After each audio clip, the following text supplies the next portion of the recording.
he's got a bunch of people around him, and in this time the Pharisees, right, they're following Jesus. They're seeing him do all these just wonderful works, left and right. He's healing people.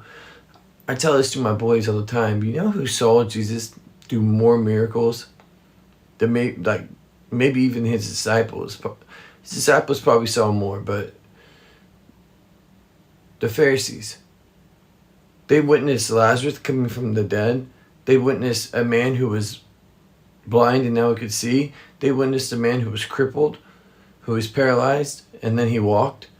I mean, they again and again and again had to sit there and know that this man was from God. Just like Nicodemus said, right? I know that you are from God. No one could do the things that you're doing. So why?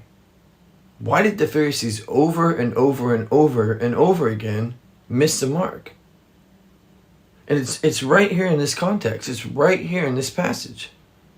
And this is so important for people, like maybe you're out there and you're pastoring people, or maybe you're out there and you're discipling people, or maybe whatever it may be, right? But it's right here in this context. It's so important. So I want to get in. I want to read it. I think we're going to start at 11. Chapter 9, verse 11. And when the Pharisees saw this, they said to his disciples, "Why does your teacher eat with tax collectors and sinners?" Right? So they're instantly questioning, like, why are you sitting with the sinners, right? Like, we're the Pharisees. We don't surround ourselves around sinners. We don't surround ourselves around people like that. We surround ourselves around good, holy, right? Righteous people, right? And so this is important. It's real important to get into your guys' head here. But when he heard it, he said, "Those who are well have no need of a physician." Pause. First of all, none of us are well. We're all in need of the great physician. I find this in discipling. When I go out and I go and evangelize, I go out and evangelize, the hardest people to speak to isn't the homeless person. The hardest person for me to speak to is a self-righteous human being who actually believes that they're a good human being. Like that's the hardest person to get to. Right? But it goes on. Listen to what he says here. But those who are sick. Right? So he didn't come for those who don't need a physician, who don't need healing, but for those who are sick. Go and learn what this means. Now here's why it went past the Pharisees. This is why the Pharisees could not grasp Jesus. I desire mercy, not sacrifice. For I came not to call the righteous, but the sinners.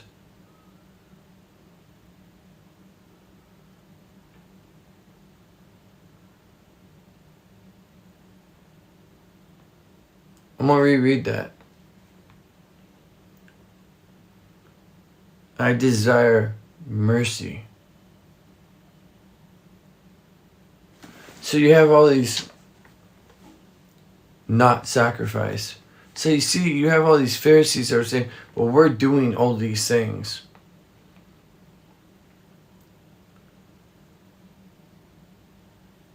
And God literally says in the flesh, I desire mercy. Rather than all your sacrifices, I desire mercy. And so what were the Pharisees doing? They hardened their heart so hard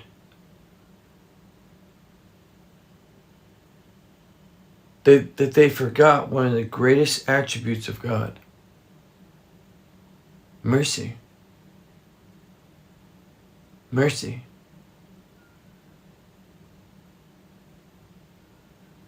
God is so rich in mercy. He's so full of forgiveness.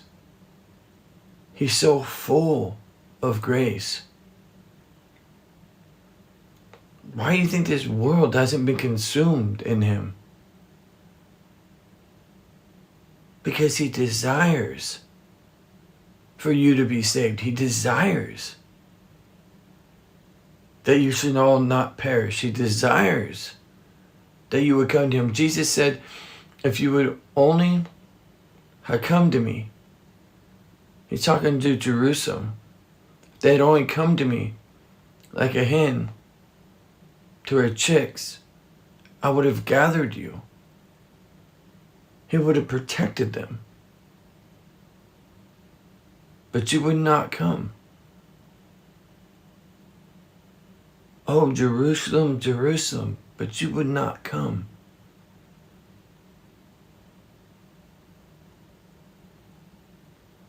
I think that's such a massive principle that we're missing in Christianity today. I mean, even when we're speaking and we're evangelizing or we're dealing with another human being, if we could conceive in our minds that we're talking to someone who is made in the image of God. And maybe you don't like a lot of what they're saying, or maybe there's a little rift because they don't have understanding. And how important is it then that we realize that we've been that person? And to restore one in gentleness, as Paul would say. To restore them in mercy. If someone comes to you in pride, are you coming? No, you're falling further away. But if somebody comes to you in grace and in mercy and continues showing you this grace and this mercy. I got this one brother who's homeless up in Eureka, right?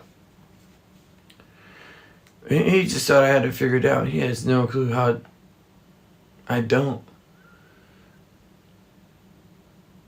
And I went back to see him, right? To see him in the rehab he was in, and he had left. And now every time I go out, I just pray that I find this man again. And I know that he may be down so bad.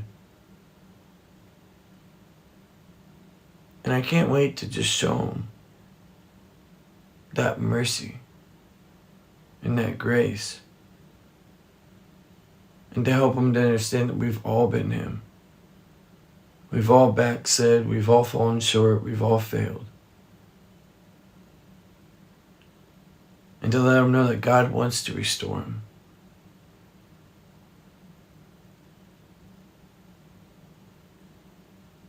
Listen to the passage. Listen to who's all around him. And Jesus reclined at the table in the house. Behold, many tax collectors and many sinners came and were reclining with Jesus and his disciples. He went to the broken. He went to the outcast. He went to the man and the woman. And he showed them mercy. Think about the woman who was caught in adultery. She was caught cheating on her husband. Right? And they all come around her. And Moses is all right. Here we go. We're going to get Jesus. We caught him slipping this time. What do you say, Jesus? What do we do with her? We caught her in adultery. And in Moses' law, it says that if we catch such a one, that we're to stone her to death. What does Jesus do? He stops and he writes in the ground. He looks up at him. He says, you who is without sin, cast the first stone.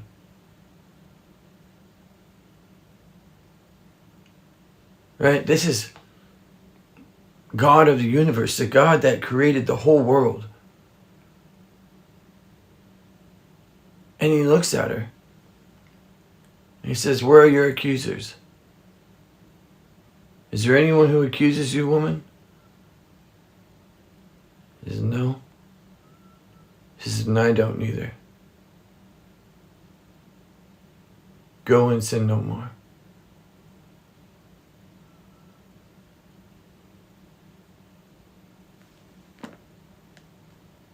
She should have been stoned to death.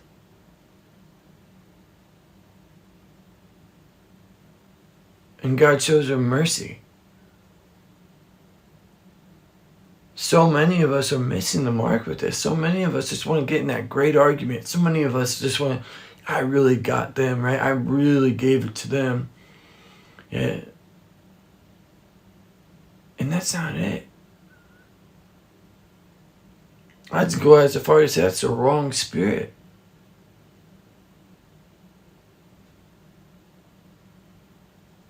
God delights in mercy. He says that he who shows mercy receives mercy. Think about that for a moment.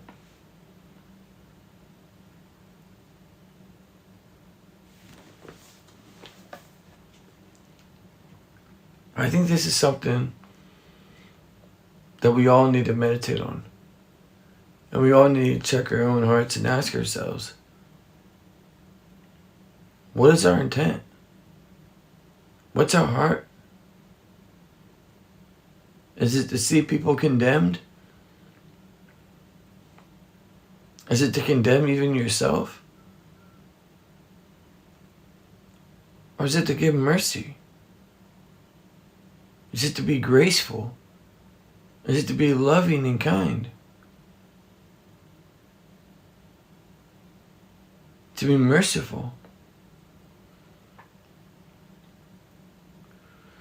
There's ways of even rebuking somebody in love.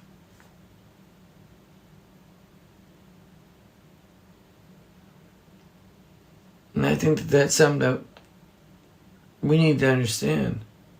That some of the most religious people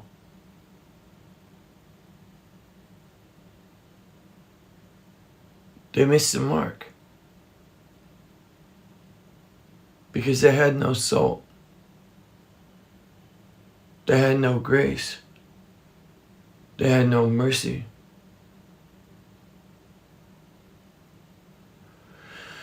I don't know about you, but when God called me,